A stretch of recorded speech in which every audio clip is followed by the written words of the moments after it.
L'année scolaire 2016 a débuté avant que le programme scolaire ne soit vulgarisé. C'est un grand problème pour l'enseignant chargé de le mettre en application. Les enseignants vont puiser dans leur expérience pour dispenser son nouveau programme. En ce moment où le premier trimestre touche à sa fin, REB indique que le programme est déjà disponible même s'il y a eu retard et compte sur l'expérience des enseignants. Il y a eu des enseignants exemplaires qui ont même trouvé une solution en attendant que les programmes d'enseignement scolaire soient disponibles. À chaque problème, ces enseignants trouvent une solution.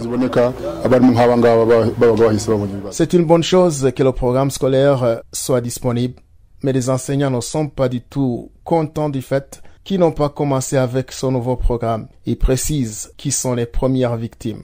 Même si REB est confiant en la capacité des enseignants, ces derniers indiquent que les conséquences sur le rendement des élèves ne manqueront pas.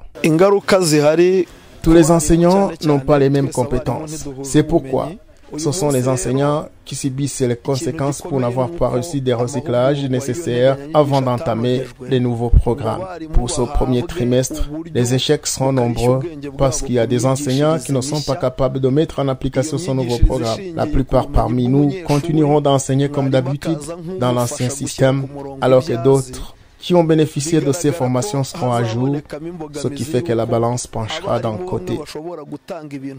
Au programme qui a pris du retard pour sortir s'ajoute le manque de matériel didactique indisponible jusqu'à la fin du premier trimestre, comme le soulignent les vieux loups dans le métier. Concernant le matériel didactique qui nous aidera à dispenser les leçons, ils ne sont pas encore disponibles.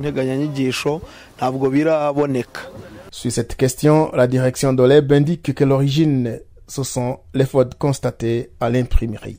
C'est un problème de l'imprimerie, sinon les livres existent. En attendant, nous avons distribué des cassettes sur lesquelles ces enseignants vont se baser en attendant son matériel didactique. Comme ça, le problème est en quelque sorte maîtrisé.